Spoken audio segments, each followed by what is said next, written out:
For the sake of all beings, wisdom, compassion, non-clinging awareness, sadhu.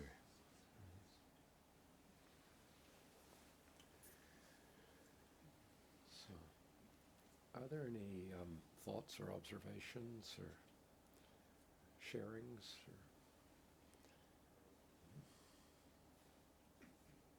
Yeah. I was thinking about when you were saying that we don't remember or forget to remember our animal beings or just our physical beings or our body because we're so stuck in our heads all the time. Mm. And I think what I find that is that the phone just stops, and I think you said there was a stopping technique that was used, and I watched a short little film once about someone suggesting you just drop it when you're, getting caught up in your head and all the thoughts and things that fall out of it, circulate it constantly. And it was the response from the psychiatrist, it was a skit, it was just drop it. Mm. And when you do that, you do find just actually come back to your body as opposed to, coming out of your conceptual framework. So it seems to me that seems to be the only sort of space where you can find a gap, or the gap, to actually change up the, where your thinking processes are taking you. You have to actually cut through. I think we use that expression. So, I haven't got it down, but cutting through the thoughts and concepts seems to be the go. Is that where you're coming from? And sense of what you're speaking about? I think more, not so much cutting through them, but exploring them, right? Understanding them more deeply. I mean, the roots of our thinking involve our body. Our body's not something different. The body's not just a kind of a cart that carries around a thinking apparatus. And then the thinking happens in the brain, or the thinking apparatus, and the metabolism, and the getting of food, and the keeping warm, and the kind of necessary interactions happen in the body. When I put it that way, it should sound absolutely silly. How could anyone think that anyway? But actually, I think a lot of people operate as if that was the case. We talk about being in our head. Well, who's being in your head other than your head? I mean, a headless body doesn't work very well. They don't have any sense of being anywhere, a headless body, right? And so, who is it that's being in the body or being in the head? It's sort of like the water molecule is the ocean. How can you talk about the water molecule being in the ocean? I mean, we can talk about that, but if we look at it, if we actually get interested and we say, well, how does this work? Then you realize it embraces a lot of other things that we didn't include in that. And to, in a sense, begin with this kind of primacy of knowing. I mean, for example, if a person is trying to reconnect with an understanding of something, you kind of, I'm trying to remember that, I can't quite remember it, you kind of do this, and you might easily feel that you're on a fishing trip for a memory. You're not even quite sure what the rod's like, or what the line's like, or what the hook's like, but you're just hoping it'll come. You kind of put in the request for it to come, and quite often it comes. But when it doesn't come, it's a bit frustrating. Right? If you lose something, and you would really like to find it again, Actually, a healthy, intelligent person will look for it, whatever it is that they lost, right? But if we don't even know how to look, we don't have a hook, line, or, you know what I mean? Like, you don't know. You're just hoping that what you lost is going to come. That's like kind of hoping that the memory will come. But we might actually become more skilled, and we start to, the way we look for a memory is we kind of search through the filing cabinets of experience, usually for similar feelings. You know what I mean? Like think about it. You search for almost like a memory of a feeling, or a feeling memory, a kind of an emotion, a kind of rhythm or pattern of something like that. And so, you know, if you're trying to remember something that's associated with sadness, you don't invoke memories of happiness in order to find that thing of sadness. You know, that particular person on that sad day, you know what I mean? You're trying to remember the person, right? But you can't quite remember them, and so you invoke the sadness, which somehow associates with the sad day, which some bing, and there they are. You know, so we're kind of fishing using the equipment of our emotions and our feelings. Okay? But actually, with wisdom, we fish with even more than that, because we begin to see that the operation of our total physiology, which is our body. Physiology is anatomy in action. The body's not anatomy. You know, we could talk about the body being physiology, but not about anatomy. The anatomy is just parts. All the parts have to be communing. They don't, never mind interrelating. They have to commune. It's personal, right? There's kind of these connections and those connections and these interests and these alertnesses and those dullnesses, and right at a kind of tissue level, at an organism level. And so the person who has learned to, you know, they're trying to remember something, they're trying to recontact some kind of understanding, instead of like just hoping the understanding will come, instead of trying to find the understanding through emotion, right? They might actually also, I mean, in addition to, of course you hope it comes, and of course you utilize emotions and feelings and things like that, but you also can contact your body. And we have this phrase, the wisdom of the body, right? I mean, in a sense, like I don't think any of us can really meaningfully talk about someone growing us into being while we were in the womb. I mean, our mother didn't grow us. You know what I mean? Like, it's like you can't, it doesn't make sense that the uterus grows us. It doesn't make sense that the fetus does the growing, because there's no, the fetus is the growing, right? So it's a kind of a peculiar thing, right? You know, we look and we see that there is this kind of wisdom that is ripening, this somehow a universe assembling, right? It's incredible if you think about it, that in the womb, it's reasonably dark. Think about it. You've never existed.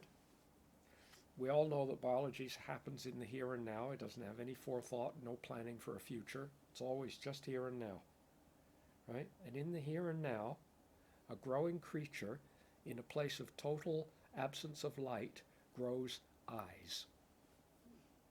Weird. Organism expectation. Right? Well, I might need these things. You know, somebody said, what are you bothering? There's a lot of work to grow those eyes. You know, hey, you don't need to bother. Just be in the here and now. Right? And this kind of like, you know, clingy, control freaky being that's growing says, well, I think I might need them later. I don't know why. Something a little birdie told me.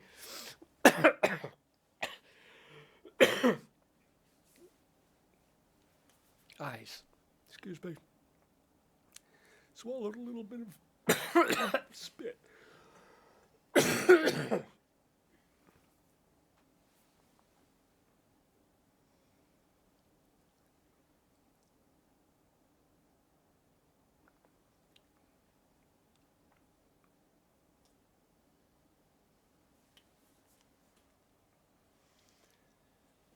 We could talk about this kind of extraordinary collaboration as intelligence in action. Not my intelligence, not Mum's intelligence, not anyone in particular's intelligence, but intelligence. There's this kind of wisdom that's ripening. It was ripening us to the point where we could be born. It ripens us to the point where we can begin to experiment with intersubjective communication with sound and muscle and tongue and air and speech. But that kind of wisdom of assemblage at the body doesn't stop and then you start developing emotions and then you develop your mind.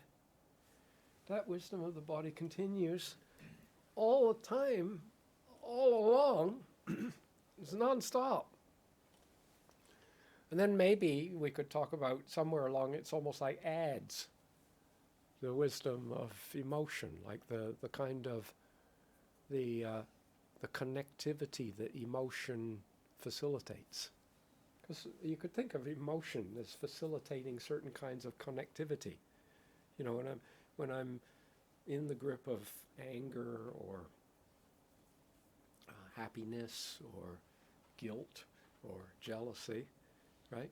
Different types of connectivity happens both interpersonally between myself and others, but also metabolically within my body. It's a different kind of metabolic happening, different physiological happening to produce anger or to give rise to or accompany or be inseparable from anger than with happiness or with joy or with anything.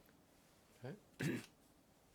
And so we begin to add these are kind of skills. Out of nothingness comes emotion, comes motion, comes consensual coordinations of behavior, right? Like clusterings of creatureliness collaborating willingly in the sense that they're not resisting this, right, together. And you're like, what's involved in doing this? My finger's bent because I dislocated this finger in an accident years ago. And for a 6-month period, it was quite badly messed up at the beginning, and there was no feeling, no sensation in the finger.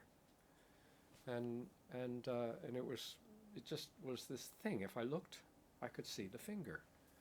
But when I didn't look, if I just closed my eyes like this, I could easily, I can feel. Just take your right hand, right? And then bring your attention to your right hand and feel all the fingers and the thumb of your right hand without moving them. Right? You don't really think too much about it, but it's just there. But when I did that with my left hand, I only had 3 fingers and a thumb. Right? It was just nothing there. There was no messaging telling me, and I was a bit concerned because I figured that if this didn't come a little bit more alive, I could cause myself grievous injury or I might end up having to have it amputated or something, because it's just kind of, you got this thing sticking out, you can catch on stuff, and right? And so I started to I moved it passively, and I thought to myself at that stage, it was a fantastic revelation for me. Here's a meditator person studying Kaya Nupassana and sort of experience with these things. And I thought, well, I know what I'll do. I'll just kind of move this one and remind myself of how you move it. And then I'll just do the same thing with this one. Well, when I moved this one, I realized I had no idea. I had no idea how I moved my finger. There is an unbelievable coordination of multiple systems and so on just to move my finger. I go, I moved my finger. It's a bit like Loris putting in a new kitchen.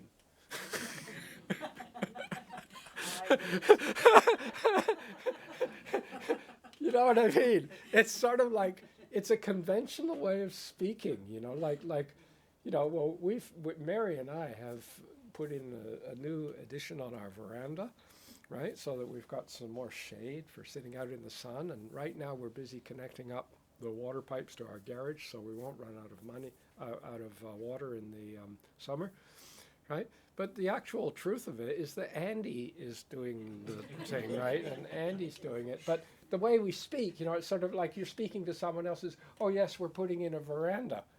Right? Never mind the tradies and then the subcontractors of the tradies and on and on and on and on and on. It's exactly the same with moving my finger. The royal me says, oh, I'm going to stretch my arm out.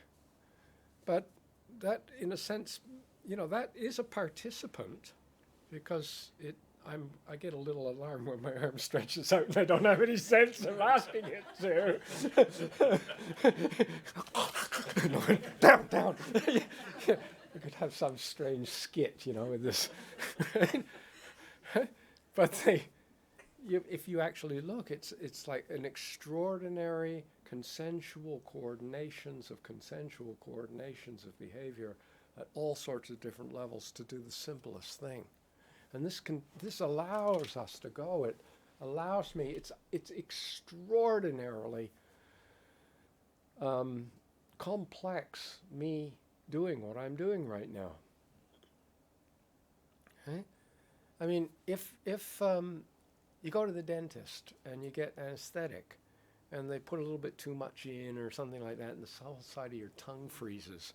And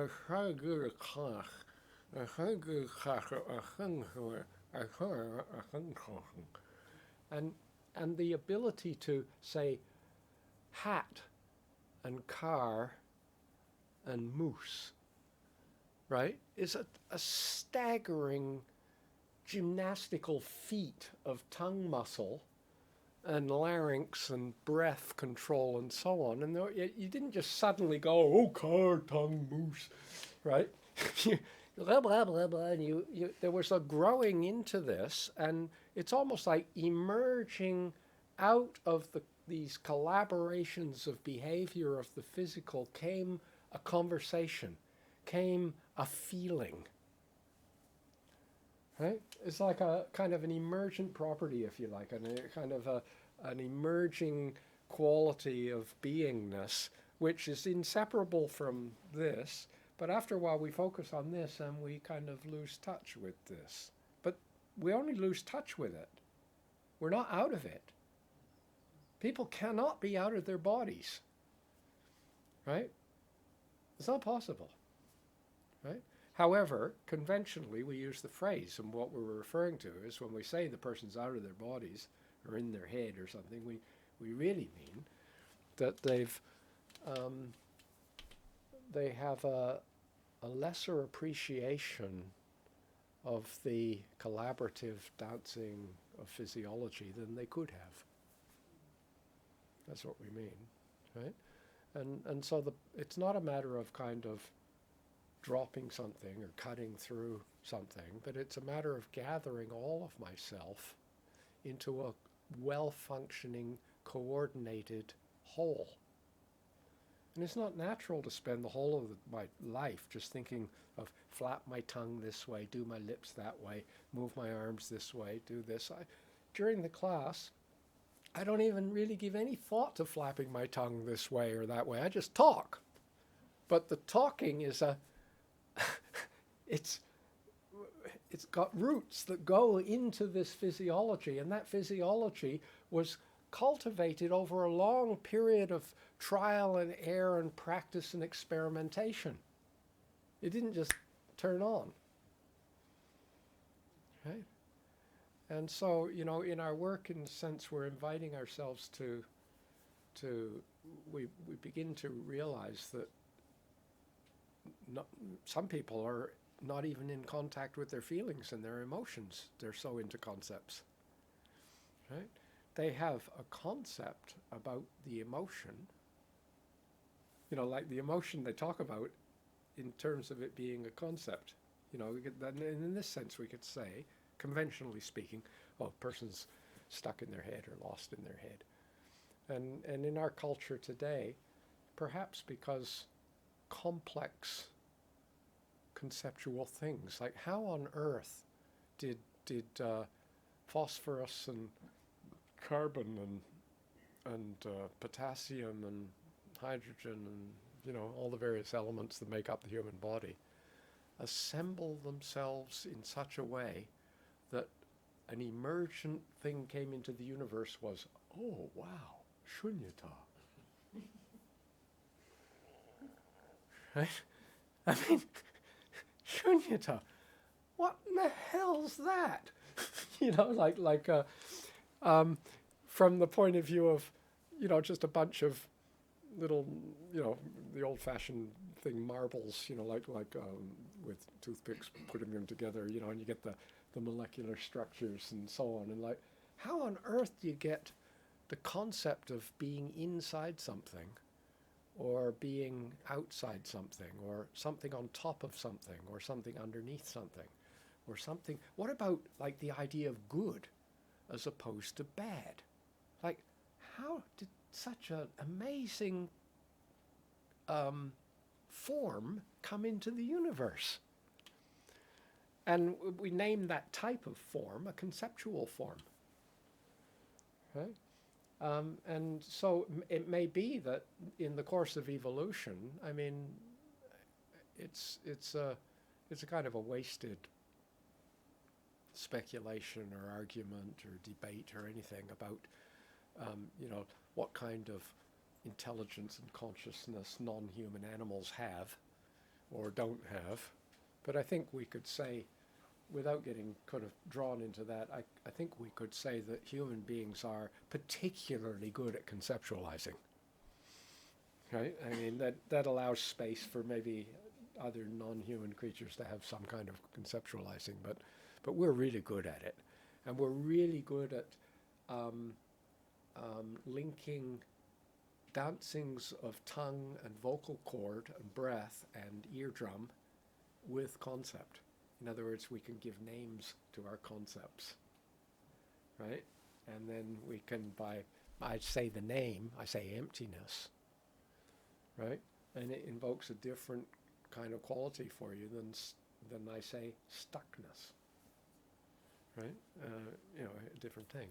And I sometimes speculate that because this is such a new invention on the part of nature, an experiment, it's just, I mean, I can imagine later on, nature sitting around and going, well, next time, no thinking, right? It was a bad experiment, right?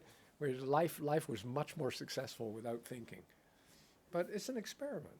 And actually, life is an experiment. Everything we do is kind of experimental. We're never absolutely certain what we're doing. And so, in a sense, like the courage and the maturity to enter into a life of experimentation and to accept the learning that comes in the process, not right or wrong. And so, because this, we're kind of a little bit mesmerized or hypnotized or seduced by this new amazing toy we've got. We being a life form. Life forms have discovered abstract thinking. Okay? And it's like, wow. It's like, so we play with it. And we, oh yeah, body, yeah, we done that. We did 100 million years of that, right? But this is really cool. Got a cell phone, right? So of course, it's this kind of a novelty factor almost. It's a funny way of speaking, but you think of it in terms of evolution. And at the beginning, when you have something that's new and kind of curious and you can do all kinds of things with it, hey, look what I can do. Ooh. My sister we were sitting around the dinner table one time, have a family Sunday meal together. And suddenly, something happened in her, and it was obvious that she'd had some staggering idea. She was about 6 years old. And so everyone looked at her, and I don't know, one of the parents, can't remember, father or mother, said, Kate, what are you thinking? She said, I just had this amazing idea. I could open my mouth really, really big and just keep it open backwards, and then I could swallow myself. And then where would I be? And we were all like, this was like such a wild idea. Came out of this 6-year-old, It was like fantastic, right? Where did that concept come from? How did Stardust come up with that? Right? So it's kind of intriguing, and you go, wow, look what I can do with this. And I can, kids, you discover you can roll your eyes up and do all kinds of, my mother used to sort of say, watch out, you'll get struck like it. And we had this idea in the family that you could sort of pull a really bad face and then just get stuck there, right? But children, is there a child, a healthy human being in the world that didn't at some point in their childhood pull faces? What were we doing? We were experimenting, you know what I mean? And it was fascinating. And that child pulling faces at that moment is not concerned about global warming. Right? And they don't give a stuff about the stock exchange or investment banking or, what's going on here, democracy, or whether they get the vote or none of that kind of stuff. Right? Obviously, small-minded, stupid beings, and, we've got to do something about that. No, this is a natural stage of discovering something new and experimenting with it and being grown through it, and then you move on to the next thing. Well, that's all we're doing. We are discovering this, and if you spend time pulling faces all the time and doing things, you might suddenly trip over something, and hurt yourself. And then it occurs to you that actually when you're running along saying, hey, look at me, you should look where you're going, because you run into a lamppost and then bang, it hurts. So then all of a sudden you wake up and you begin to use your senses, and you don't just totally go, look at me. Right? Well, I think we're there with humans, like we're in our head and we're playing with this thing, and we're running into all kinds of lampposts, evolutionary lampposts, so to speak, because we're not integrating the whole of our being, because we're so fascinated with this kind of new thing. It's not a matter of don't think, because humans are thinkers. We need to do this, but we need to gather everything else. So I'm not sure if cutting through anything or even dropping anything, I understand how we can use these words in a jargony way and mean something, and it can be, drop it, and that's just the right thing. But actually what we did was we didn't drop anything.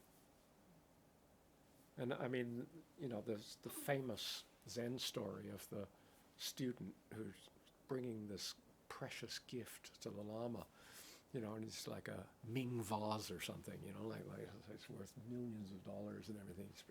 And the student's so kind of proud of being able to offer this beautiful gift to their beloved Lama. And they bring it out, and the Zen master looks and says, drop it.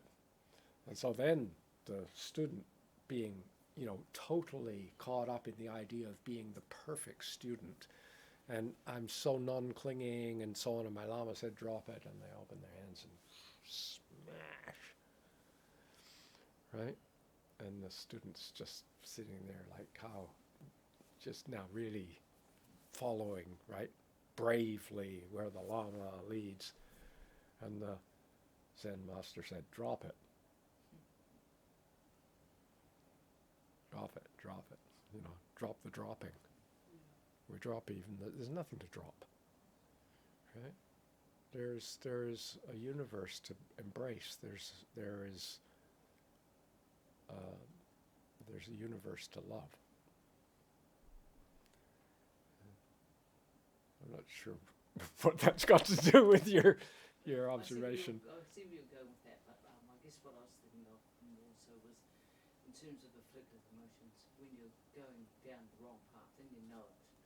You know, you're wound up, you're angry, you're whatever it might be. Well, then this idea of dropping it is, I would classify that as a device that works for that person. But as an instruction, it's not good instruction. It's because drop it means you're holding something and you got to drop it. You know, it also has, you could say, you know, when that's there, just drop it, which is really different than saying drop it. Yeah. Right? And so there's a kind of an intent there, you know what I mean? And so sometimes when people hear it, drop it, it's as if almost like hot plate, drop it, you know, don't touch it, right? And in other words, that's bad. It's almost implicit in there. You're doing something bad, drop it, right? What the person wants to do is they want to, having recognized that a certain flow of behavior is unwholesome for themselves and for others, right? They aspire to change something. That's what they're trying to do, right? And if the person, for them, has that phrase "drop it" or that thought "drop it" is for them something that allows them to return or remember a bigger fullness of being, then that drop it is a hint at blessedness, right? If this is a hint, it's one of the myriad faces and masks of luminous knowing, right? But if it doesn't lead to that, if what it leads to is more self-critique or so on, or if you say, oh, what you need to just drop this, right?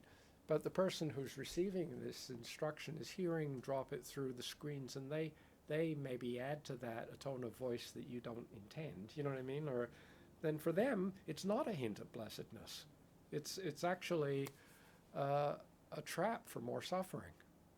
So the quality there is, you know, the dropping of something is, I mean, a lot of our hints at blessedness are just little kind of devised tricks.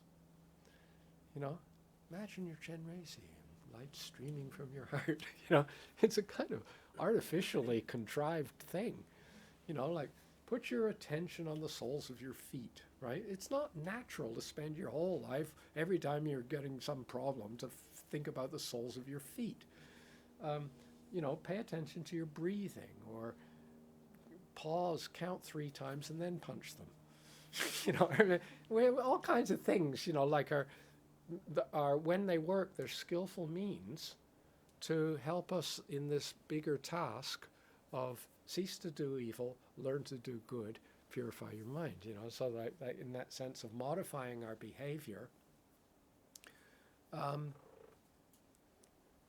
with this kind of deeper aspiration, right, to bring forth something good for everyone. Right? So the dropping of it there is, it's anything that brings us closer to health is a hint of blessedness. Health is blessedness, right? The movement towards it, or the trick, or I mean, if there's that story of the monk who got Chenrezig's mantra wrong and did hundreds of millions of Om Mane Oxme Hung. You know, it's like some Chinese person went to a big pilgrimage to Lhasa, and they were given this empowerment of Chenrezig, and then they had to walk home. I mean, this was a long time ago, so he walked. And on the way of walking, they had to walk through hundreds of miles of oxen herding, you know, like, and he was going money baby home and everything, but he's looking at all these cows and everything, and somehow unconsciously, the mantra kind of morphed, and it turned into Om Mani Oxme Hung. And then this person kept practicing and eventually completely awakened to the full realization of Chenrezig, and established a monastery and trained all kinds of monks and bestowed the empowerment of Chenrezig, in which he gave the mantra to people to practice Om Mani Oxme Hung. Right? This is a Tibetan story. And then somewhere later, after years of living in, a career of teaching and so on and so forth, right, the word came through that his teacher, his Tibetan teacher, was close to death. And he had a deep yearning to see his teacher once more and just to express gratitude and so on. And so when he showed up at the monastery, because he'd been away so long, there were all new students there. Nobody knew him at all. And anyway, somebody from China. I mean, it's not real Tibetan Lama, right? And they said, well, who are you? He said, oh, yeah, I used to study with Lama so-and-so. And oh, what do you practice? Oh, I do Chenrezig. And so he's, Om Mani Oxme Hung, Om Mani Oxme. The monks were horrified. You can't say that. That's all wrong. Right? You have to say Om Mani Padme Hung. Right? And so he tried to, the story gets a bit goofy then, because apparently he tried to say Om Mani Padme Hung, but it wouldn't work for him. So they finally said, oh, well, for you can say Om Mani Oxme Hung. Right? But in a sense, like for him, Om Mani Oxme Hung was a hint at blessedness. There's not a right or wrong with it. But for someone else, it doesn't gel. It's not there. The blessedness is this realization of the union of wisdom and compassion in the sense of Chenrezig.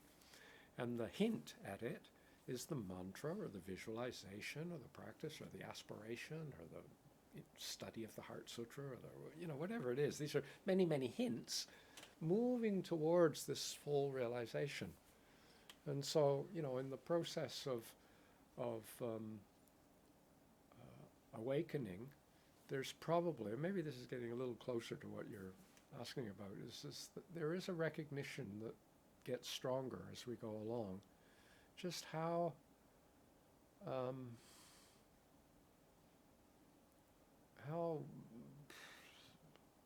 trying to think how to say this, vulnerable,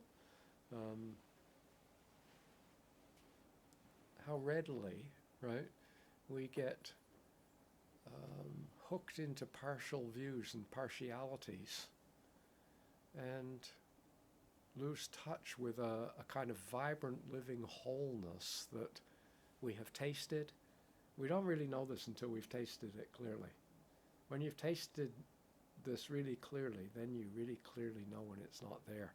But when you haven't, you just got a concept of vibrant wholeness. You get a concept of wholeness, and it doesn't occur to you that it's alive and vibrant and experimenting. But then it becomes alive, experimenting, vibrant wholeness. The whole thing is like, and so at that point, right, your practice becomes, this is advanced practice, not beginner's practice, right? You're, instead of being getting rid of or dropping some negativity so that you can, right? Your practice is just remembering the whole and not encouraging the tendencies of not remembering, of not being this, right? And it's almost, we have this phrase in the Mahamudra of learning the subtle teaching of mind practice, or the subtle teaching of mind praxis. Right? And it's just like we have this tendency in the earlier stages to think, oh, I've got to understand mind and then experience mind and experience the nature of mind and then realize the nature of mind and so on. But it doesn't necessarily occur to us that actually all this, yes, but that's not the end. This is just the beginning. Now we're ready to learn from the minding that we are. I'm beginning to learn the subtle teaching that the praxis, the me engaging with the mutual growing, evolving together, right, is brings forth. And I'm beginning to learn it's very subtle praxis. And it may be all that's necessary is just to, I've lost the wholeness. Bang, the wholeness is there. They say, the second you realize that the wholesome state's gone, it's back again. The act of the realization of its absence brings forth. But that's for someone who is developed, right, and come to this. And it's a sense of, at the beginning, we're miles from that, and we're so hooked up on the practice. It's not remembering. The practice is doing this exercise, doing that exercise, doing this practice, doing these retreats, doing all these things. But these are partly emerging. They're a reflection of the degree of dysfunction of our culture. If you had a culture that was not so dysfunctional, you wouldn't have to have so many of these techniques. You'd be able to just jump straight in, right?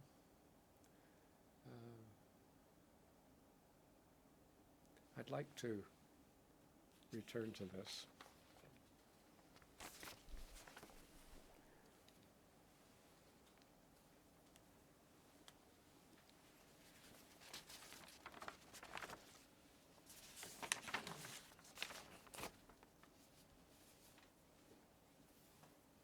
Connections of all of us, stardust to stardust, waves of probability proliferating, this breathing of everyone. Right? How might we call this suchness in action? Looking, being, softening, dissolving, dropping it, bending, blending, stretching, responding, opening, praying, contemplating, meditating, worshipping, reverencing. How might we call this? What is this? Perhaps we could call it awareness. Or perhaps we could call it awakening in action. Or perhaps we could call it continual transcendence.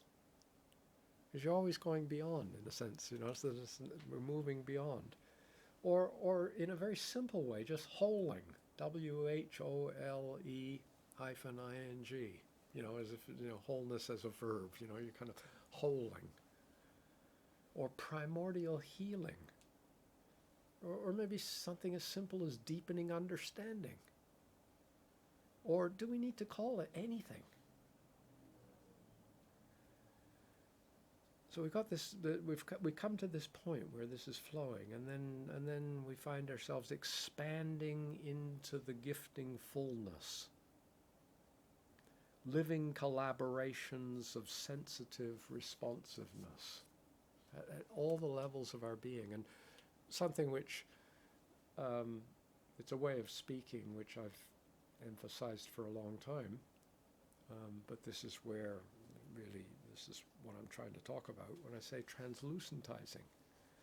Right? We're learning the art of translucentizing our experience so that we can begin to that's in a sense synonymous with being able to embrace multiple dimensions of activity, of responsiveness, myriad domains, and in a sense they're translucent. You can see through the surface, you see something else happening underneath, but you can still see the surface, shimmering outlines of systems and happenings all happening through, This is called, in the classical Vajrayana, Tibetan Vajrayana, this is illusory body practice.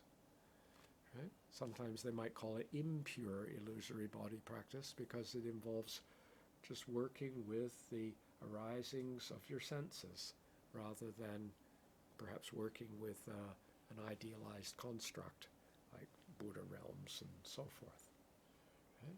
But we're a pretty impure society. Probably the impure illusory body practice is still worthwhile something for us. Volumes of sentience within volumes of sentience. I look at you, and what do you see when you look at another being? I want you to imagine, look at another being right now and imagine that what you're looking at is a human body-shaped aquarium. And pretty neat, you know, like, hey, look at this.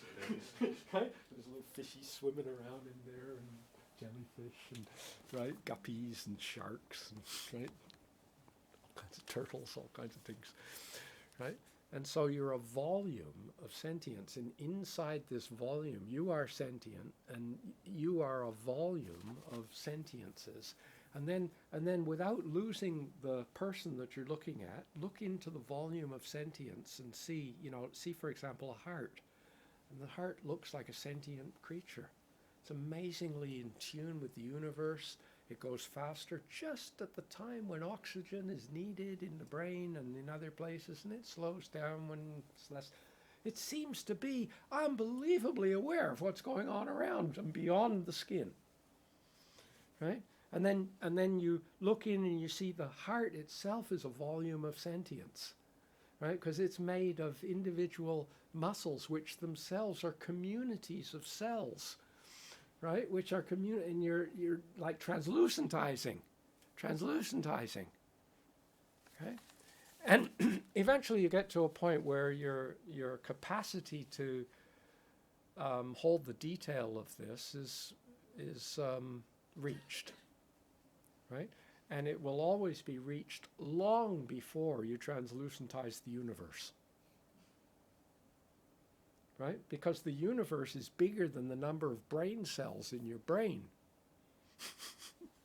So there's no way that you can hold totality in your brain. But what you can do is you can take that into your heart, and you can live the implications of a translucent, dancing, sentient universe, and let that inform your actions, the way you reach for the teapot, the way you offer some help to a friend, the way you deal with a problem, right?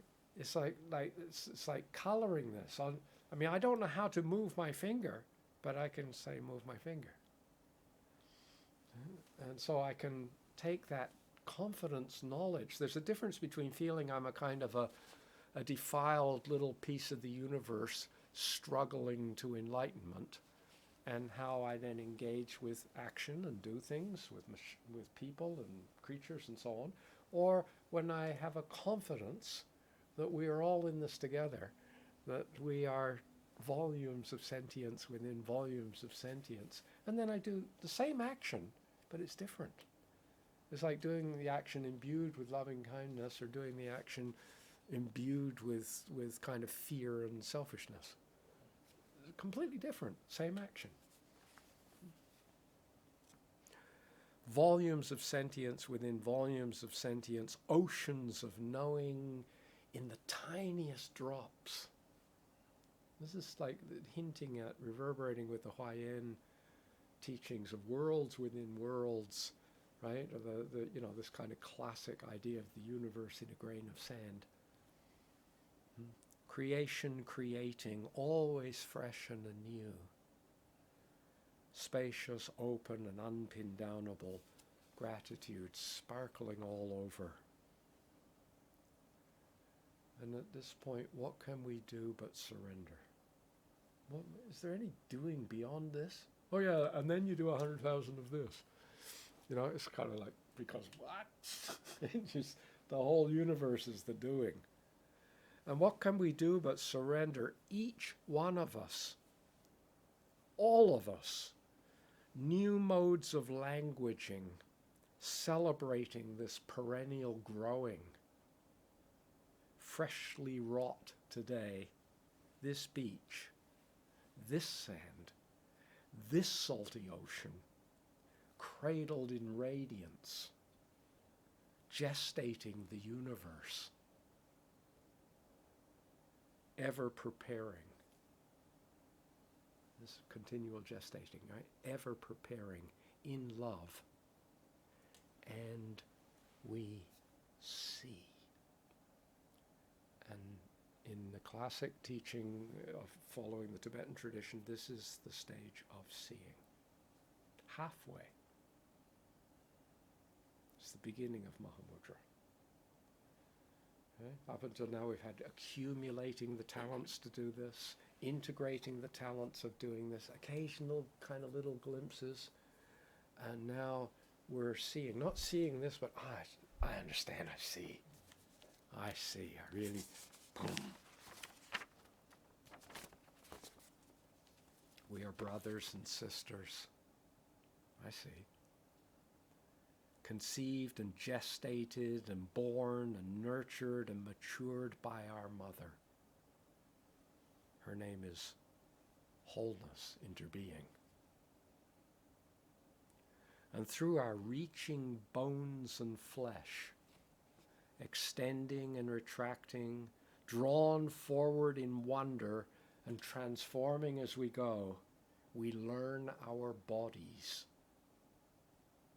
I told you, there's a continual allegory between the growth of ourself, right? This is like now we're born, we've got an integrated thing, we're beginning to function, and we start to learn our bodies. We learn to grip things and like how to walk and coordinate and so on, but we're also learning our body, our three bodies, our Dharma body, our Sambhoga body, and our Nirmana body, right? So that we learn our bodies. Babies, children, adolescents, and adults, all of us making and remaking the stories of our journey. Life bards, each one of us, singing the world into being. Our mother tongue, which is corporeal movement, sounding forth in myriad cultural dialects. A group of Brazilians came to our house in March, or April, and we had teaching, which was all done with a translator, right? So, and you know, a way of initiating our time together. We had a week together. I said to them how wonderful it was that we all shared our first language, right? And they all looked at me kind of peculiar because their first language is Portuguese, my first language is English. I said, no, that's our second language, right? Our first language is the language of corporeality. We all suck the same way. We all reach the same way. We all walk the same way. We all have a sense of things being inside and things being outside on the basis of things going into our body and coming out of our body. There's a logic of inside and outside that was learned through our body. And Portuguese-speaking people are rooted in this, and English native speakers are, and we all have the same mother tongue, right? All embodied creatures have the same mother tongue. So forget about, we can't talk to, Chinese people or French people or Polish people or English people or, whoever it is has a different language than our language. Forget about that. When people saying, we can't talk to jellyfish, or how do you talk to a tree? Actually, we have the same mother tongue. Contemplate this. This is very deep. Our mother tongue, corporeal movement, sounding forth in myriad cultural dialects, right? They're speaking jellyfish. They're speaking guppy. They're speaking Tui. They're speaking Homo sapien. They're speaking male white Homo sapien. They're speaking English-speaking male white Homo sapien. You can detail and detail and detail. Right? But what is it that we speak? We speak the functioning of corporeality, of embodiment.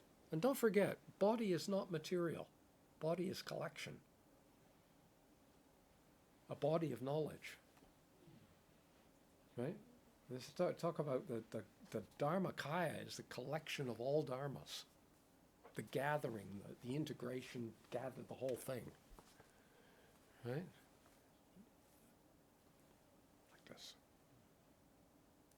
Through movement and gesture, touch by touch, we know ourselves into the world. Lives of mystery, journeys of transforming understanding. Think of ourselves. This is what I am. This is all I'm trying to. This is not actually an attempt to give instruction on the details of the path. This was actually just to invite a more transformative vision. Right? This is kind of just, and then we can look at this, like this is what's doing this.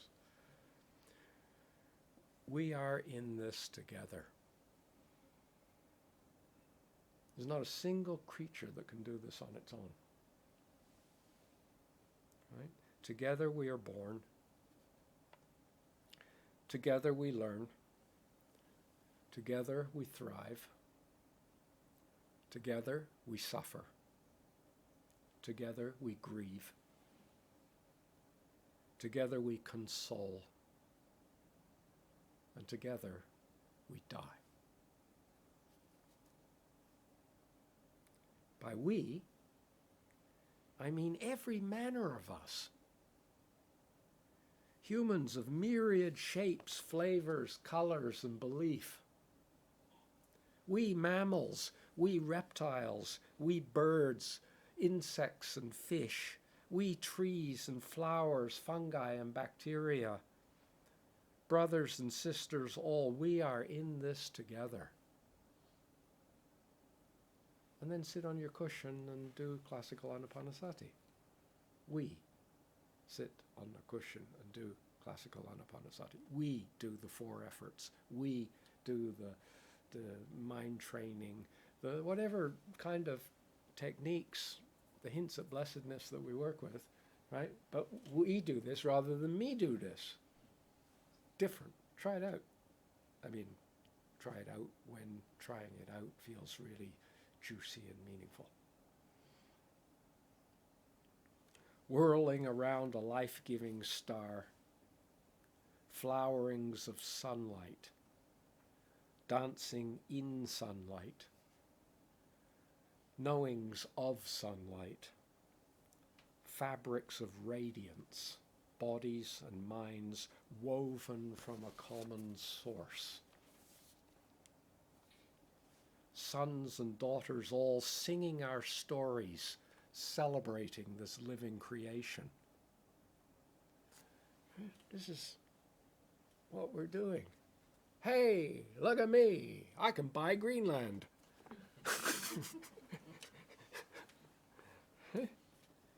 Each one of us belong, valued and needed. Each one of us, and all of us together, mysteries of interbeing, continuously awash on primordial beaches of now, reaching forth with cautious sensitivity and finding ourselves finger to finger, heart to heart, moons of aspiration, shedding tears for our forgetfulness.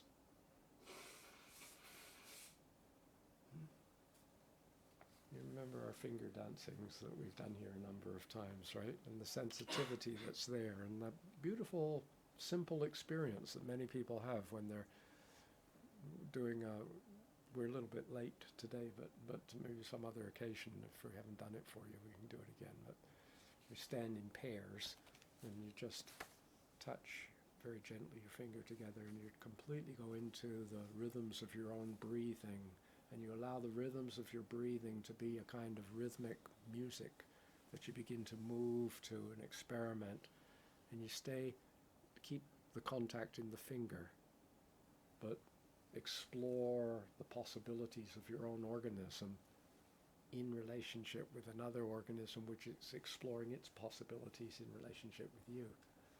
And most people who do this enough times, you don't have to do it a lot of times, but enough times that you get over the awkwardness or the novelty factor of doing it, find that it's extraordinarily blissful, and it's incredibly common for people to share the observation that they're surprised to find that they were much more focused, right, with their breathing and their body in the midst of all this movement than they were when they were sitting down doing classical sitting meditation. Right? This is what it's alluding to. Right? continuously we're awash on primordial beaches of, now this keeps coming back, this image through the verses, right? Beginning anew, always we're, oh, and here I am, oh, and here I am, right? Oh, now what's this? How does it work? What can we do? What can we do? What kind of planet? Excuse me, sir. What planet is this? You know, it's like, imagine meeting people with this kind of interest. I mean, this is, my job here is to kind of inspire the big possibility, and then we see how that can work in the actual nitty-gritty of our living. I'm not actually imagining that we ought to be living like this and, whoa, get locked up. We can treat this, it's all right. Reaching forth with cautious sensitivity, right? Because if you truly realize you're on the edge of the unknown, when you reach forth, you will do it with caution. Okay? I remember I was just like 12 years old or something like that, and I had a kind of a very good experience, right? Practically cost me a finger, but it was a worthwhile experience. And I was sitting there, I was taking my ski boots off. It was in the evening after some skiing, and there was a Coca-Cola machine. And this Coca-Cola machine, right, had a circular hole in it, like this, and it was black. And I was filled with this incredible need to put my finger in the hole. And I did. And there was a whirling fan in there. And it chopped the end of my finger off. Right? I was kind of like, BAM! Right? That was the end of my fan. I just snapped out of this kind of, some strange, dreamy kind of compulsion fantasy that was hitting this pre-adolescent kid, right? To like just, reality bites, so to speak. I'm really cautious about putting my finger into, right? You learn as you go. But imagine for a moment, we take for granted that we know the universe. We take for granted that when we go to work, these things are going to happen and those things are not going to happen. We take for granted that but actually, if you meditate on impermanence, if you meditate on life, you see that this is completely ungrounded. It's not ungrounded that you've got a hope and a sense of what might be, but you cannot possibly, it's ungrounded if you have a sense that this is what will be. Right? So we reaching forth, with our eyes, with our fingers, with our hands, with our body, with our feelings, with our business contracts, with our reaching forth with cautious sensitivity, finding ourselves finger to finger with that, right? Like engaged, right? Heart to heart, engaged. Moons of aspiration, my moon, your moon, we're a bunch of moonies, right? Shedding tears for our forgetfulness. Because you don't realize you can't have tears for your forgetfulness unless you remember. Right? You're just forgotten. There's nothing. Right? May our communal heart, our goodness, our center, right? May this mystery, may it stay firm. May we remember our whakapapa, remembrance in the functioning of flesh and bone in action. Not this sect or that group, but the great and venerable whakapapa that joins and heals this journey of all of us. And through our remembering, see, after the stage of seeing, you then enter the stage of familiarization, in which you're familiarizing more and more with this kind of seeing, or putting it in another way, you're remembering this kind of seeing in a broadening range of situations and circumstances. Or you're putting it in another way, you're not forgetting it so often for such a long time in a broader range of situations and circumstances. And that's the real meditation practice. This is the meditation is gently, persistently, continuously, foreverly, right? Encouraging this again and again and losing it and encouraging it and losing it, encouraging it, and becoming familiar with what's involved with it and how I can do this and how I can facilitate it happening in the people that I'm engaging with, right? And we get better at it, right? This is maturing through the stages of the Bodhisattva. And through our remembering, our continually transforming ever-fresh communion, that's what I mean by remembering. Continuing, continuous, our continuously transforming ever-fresh communion. This becomes the womb and mother of unimaginable futures and future beings, conceived in love, yet to be born. May the balm of love and healing and deep understanding bless us to our core.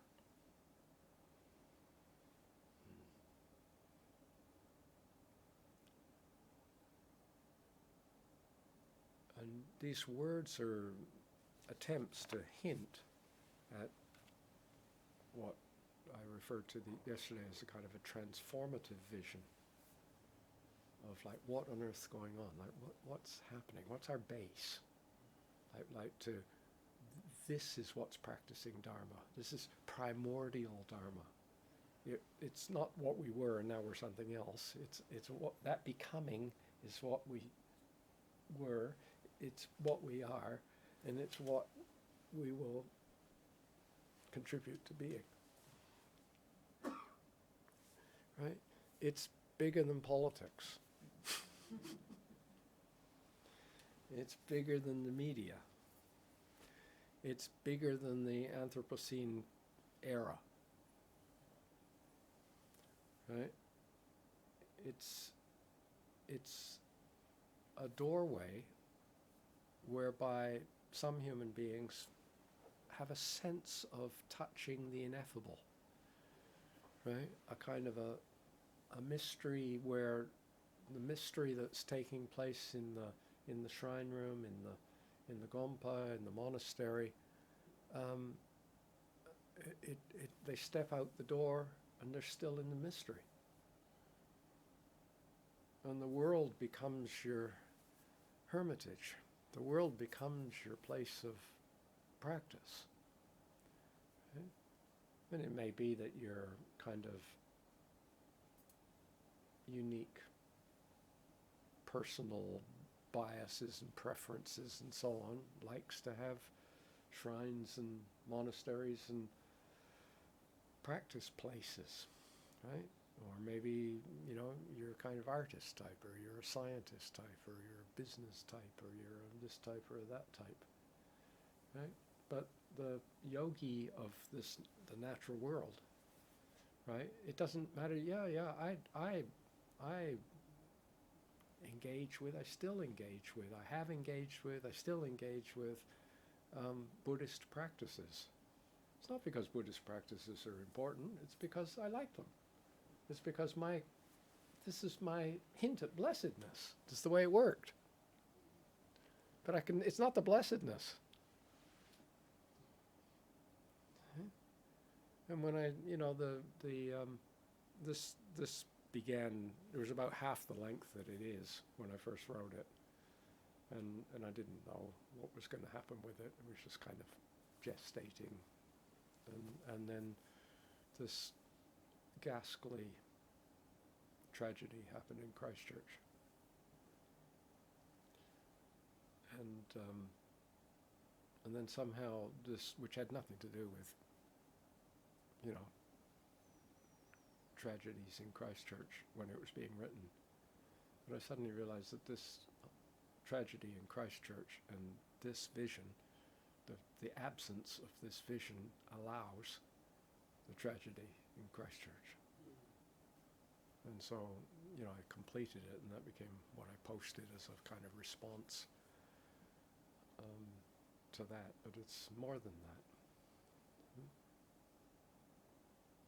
Any thoughts or comments or anything?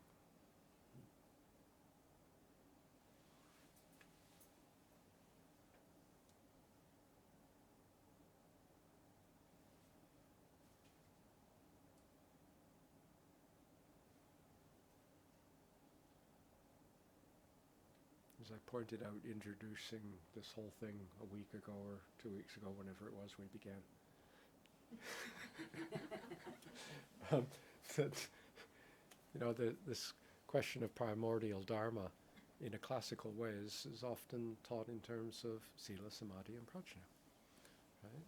Or, as I pointed out, in the Tibetan tradition, they would, although they don't use those terms so much, they respect the kind of ancient teachings, and they just change the order a little bit, and they realize that actually before we can really deeply and profoundly move with it, we need to have the prajna first.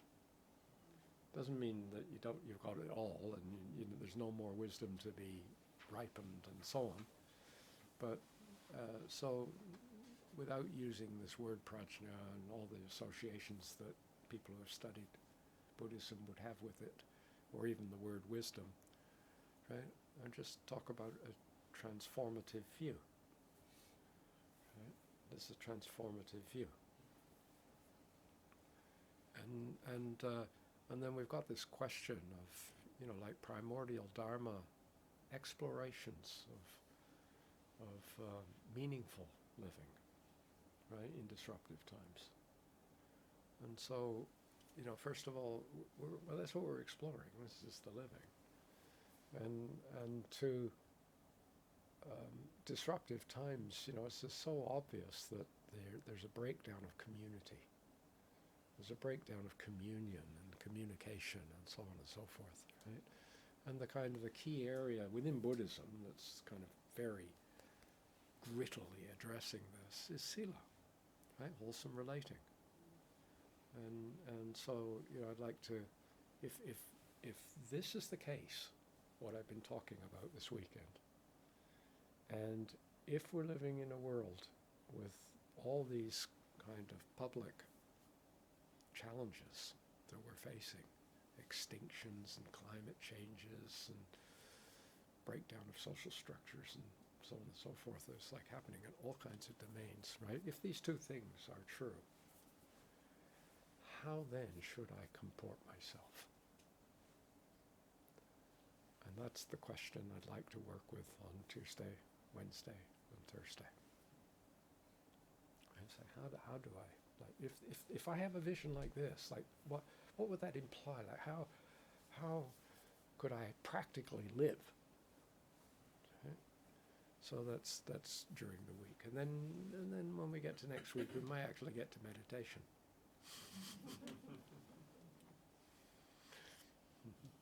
Any thoughts, questions, comments? Otherwise, this is that's it.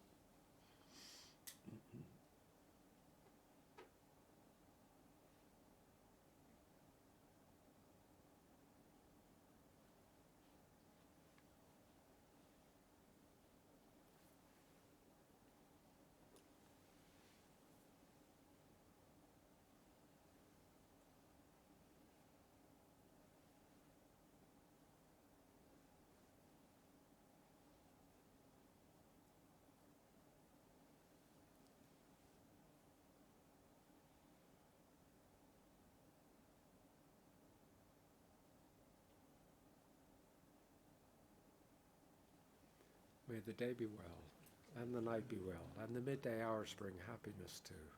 May both day and night always be well, by the blessing of the Triple Gem. May all be auspicious. Sarva Mangalam. Thank you.